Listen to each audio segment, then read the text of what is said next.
신사 콜센터 현장 실습생으로 일하다 목숨을 끊은 여고생의 어머니가 사건의 충격으로 병원에 입원했습니다. 다니던 회사도 그만둔 채 딸을 지키지 못했다는 죄책감에 시달리고 있습니다. 고창의 한 액비 업체가 발효 과정을 거치지 않은 분뇨를 불법으로 밭에 뿌리는 장면이 포착됐습니다. 암 환자가 집단으로 발생한 익산 장전마을 주민들이 원인 규명과 대책 마련을 다시 한번 촉구하고 나섰습니다. 서남대 의대가 의학교육평가에서 불인증 판정을 받았습니다. 서남대의 유일한 희망이었던 의과대학이 더 이상 존재하기 어려워져 대학 정상화의 길은 더 멀어지게 됐습니다. 여러분 안녕하십니까? JTV 8시 뉴스입니다. 고창의 한 액비 업체가 발효 과정을 거치지 않은 분뇨를 불법으로 밭에 살포하는 장면이 포착됐습니다. 이미 관련법 위반으로 여러 차례 처벌을 받은 적이 있는데 한 해 수천만 원의 보조금을 받는 곳인 만큼 비난의 목소리가 큽니다. 정원익 기자입니다. 고창의 한 돼지 농장입니다. 액상비료 운송살포 지정 차량이라고 선명하게 적힌 탱크로리가 분뇨를 담습니다.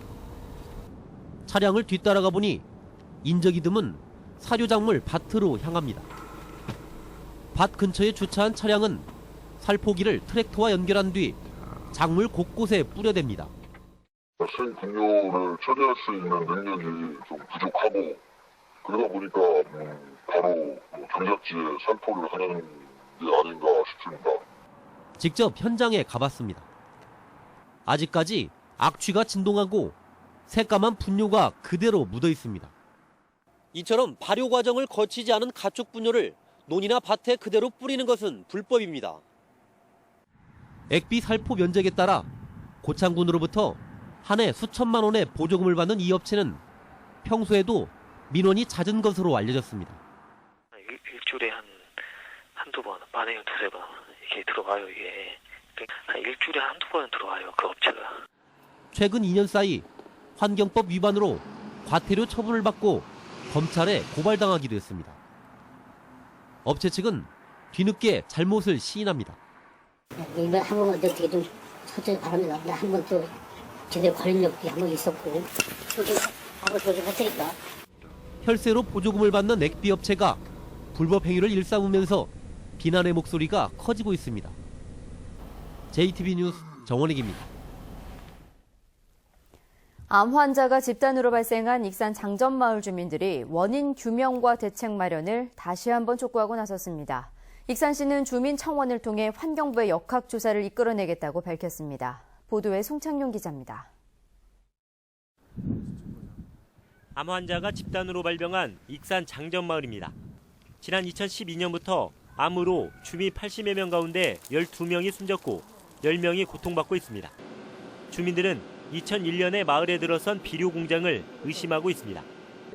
장전마을 주민들이 암 발병에 대한 원인 규명과 대책 마련을 다시 한번 촉구했습니다. 비료 공장에서 유해 물질을 함유한 연초박과 피마자박 등을 사용하고 있지만 문제가 불거진 최근에서야 조업 정지와 일부 시설 폐쇄 명령이 내려졌다며 익산시의 지도 점검을 믿을 수 없다고 밝혔습니다. 주민들은 민관 공동대책 기구 구성과 환경 기초조사 등을 요구했습니다. 이런 안타까운 현실들을 시나 도에서 좀 바로 잡아주시길 바라고요. 그런 것들을 기초적으로라도 지금 빨리 이 시에서 대책을 사용해서. 익산시는 주민 요구대로 민관 공동대책 기구를 구성하겠지만 환경 기초조사의 경우 뚜렷한 결과가 나오지 않을 수 있기 때문에 어렵다고 밝혔습니다. 대신 주민 청원을 통해 환경부의 역학조사를 이끌어내겠다고 약속했습니다. 검사 결과에 이제 큰 문제가 없기 때문에 주민 청원으로 해서 환경 역학조사를 가자 이렇게 지금 협의를 한 상태입니다. 피해를 호소하고 있는 주민들의 불안감을 해소하고 더 이상의 피해를 막기 위해 원인 조사와 대책 마련을 서둘러야 할 것으로 보입니다. JTB 뉴스 송창용입니다. 서남대 의대가 의학교육평가에서 불인증 판정을 받았습니다. 서남대의 유일한 희망이었던 의과대학이 더 이상 존재하기 어려워져서 대학 정상화의 길은 더 멀어지게 됐습니다. 조창현 기자가 보도합니다. 의학교육평가원이 서남대 의대에 대해 평가 인증을 실시한 결과 최종적으로 불인증 판정을 내렸습니다. 교육시설과 학교 발전 계획, 대학 재정 등이 인증 기준을 충족하지 못했습니다.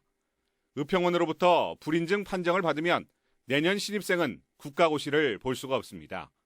때문에 교육부가 의대 신입생 모집 인원을 부분 또는 전면적으로 제한할 가능성이 높아 보입니다. 이럴 경우 의과대학은 자연스럽게 폐과 수순을 밟을 것으로 보입니다. 대학의 핵심인 의대가 인증평가를 통과하지 못함에 따라 서남대 정상화는 더욱 어렵게 됐습니다. 이런 가운데 교육부는 예수병원 컨소시엄이 제출한 정상화 계획서도 받아들이지 않았습니다.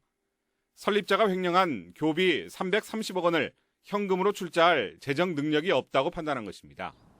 서남대는 오는 20일까지 새로운 재정 기여자를 모집할 계획이지만 의대 평가 문제까지 걸려 쉽지 않아 보입니다. 4월 12일까지 한 10군데에다가 저희가 공문을 발송해서 제출하라고 했고, 그 다음에 구성원들의 의견 청취해서 4월 22일 날 이사회에서 한두 군데 선정해서 교육부에다 제출할 예정입니다. 4년 연속 부실대학으로 지정돼 신입생 충원율이 50% 안팎인 서남대가 의대 폐과 위기까지 맞으면서 교육부가 의도한 대로 사실상 폐교 수순으로 가는 것 아니냐는 우려감이 커지고 있습니다. JTB 뉴스 조창현입니다. 새만금을 규제가 없는 경제특구로 만들어야 한다는 용역 결과가 나왔습니다.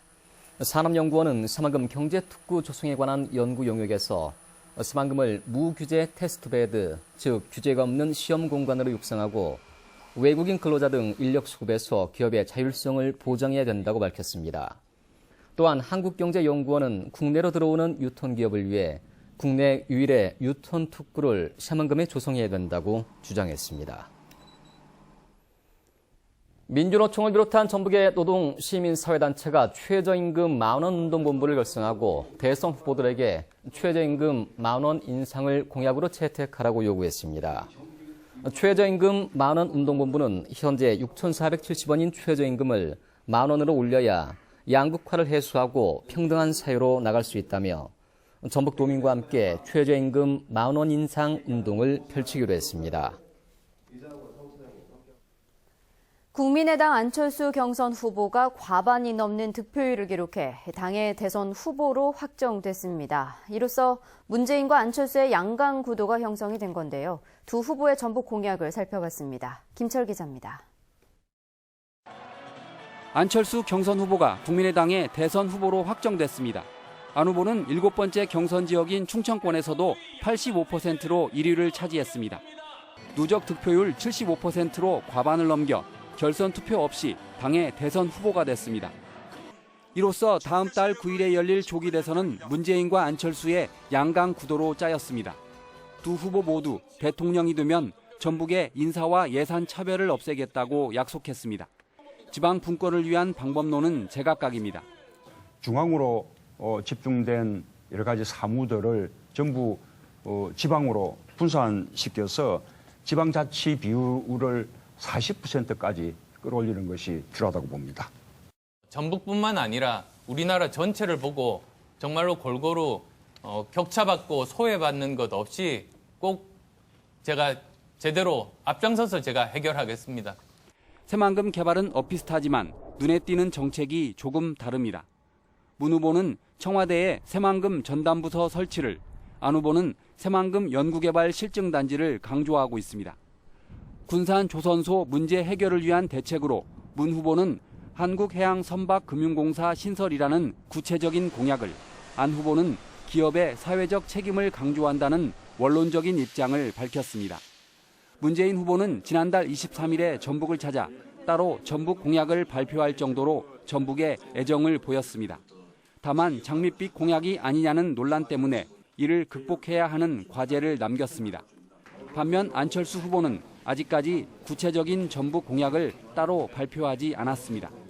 안 후보는 지난 2월 전북 기자협회 토론회에 참석해 묻는 질문에 응답한 게 전부여서 전북 공약 발굴에 소홀한 게 아니냐는 논란에 휩싸였습니다. JTB 뉴스 김철우입니다. 전북 지역의 소비자 물가가 석 달 연속 2% 안팎의 높은 상승세를 이어갔습니다. 호남지방통계청에 따르면 3월 전라북도의 소비자 물가는 지난해 같은 달보다 2.1% 상승해 지난 1월과 2월에 1.9%씩 오른 데 이어 석 달째 2% 안팎의 상승률을 기록했습니다. 특히 귤이 92.3%, 당근이 64.4%, 오징어가 30.4% 급등하는 등 신선식품 지수가 전년 동월 대비 5.9%나 상승했습니다. 장애인을 위한 저상버스가 시내버스의 30% 수준으로 늘어납니다. 전라북도는 지난해 166대였던 저상버스를 오는 2021년까지 247대로 늘리겠다고 밝혔습니다. 저상버스가 시내버스의 30% 수준으로 증가하면 장애인들의 교통이동이 수월해질 것으로 보입니다. 또 장애인 콜택시는 현재 200명당 1대 수준인 142대지만 올해 7대를 추가로 보급하기로 했습니다. 전주시가 기린대로 양쪽에 자전거 전용 차로를 만듭니다. 조성 구간은 덕진동 가련공 광장에서 풍남동 한벽교까지 기린대로 5.7km입니다. 전주시는 이를 위해 차로 1개를 줄이기로 했고 의견 수렴을 거쳐 자전거 전용 차로를 도로 중앙이나 끝에 설치할지 결정할 예정입니다. 숙성 마늘이 봄철 피로 회복에 효과가 있다는 연구 결과가 나왔습니다. 농촌진흥청이 60도의 기온에서 보름 이상 숙성한 마늘의 추출물을 동물에 투여한 결과 투여하지 않은 대조군보다 운동 수행 능력이 65% 향상됐고 피로할 때 증가하는 젖산 농도는 22% 줄었습니다. 농촌진흥청은 일반 가정에서도 전기밥솥을 활용하면 마늘을 쉽게 숙성시킬 수 있다며 이번 연구 결과를 특허 출원해 상품화를 추진하겠다고 밝혔습니다. 이철성 경찰청장이 최근 불거진 수사권 독립에 대해 서두르지 않겠다고 밝혔습니다. 이 청장은 전북경찰청에서 열린 기자간담회에서 경찰과 검찰이 국민에게 대립하는 모습을 보일 게 아니라 바람직한 관계 정립을 위해 노력하면서 스스로 수사의 공정성과 투명성을 높이면 자연스럽게 수사권 독립이 이루어질 것이라고 말했습니다. 또 대선이 가까워진 만큼 흑색 선전과 폭력 등 5대 과제를 중심으로 선거를 관리하겠다고 강조했습니다. 전라북도가 봄철 산불 발생을 줄이기 위해 읍면동 주민센터에 신고하지 않고 논 밭두렁을 태울 경우 과태료 30만 원을 부과하기로 했습니다.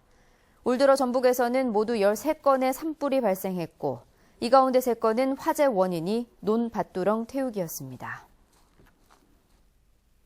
사기죄로 도피 중인 중국인 내연녀에게 수배 사실을 알려주고 임신한 내연녀를 폭행한 전직 경찰관이 재판에 넘겨졌습니다. 전주지검 형사 1부는 공무상 비밀 누설과 범인 은닉 등의 혐의로 전직 경찰관 39살 박모 씨를 불구속 기소했다고 밝혔습니다. 박 씨는 지난 2014년부터 사기죄로 도피 중이던 중국인 내연녀 22살 A씨에게 수사 상황과 은닉처를 제공하고 A씨가 낳은 아이를 호정에 올려줄 것을 요구하자 폭행한 혐의를 받고 있습니다.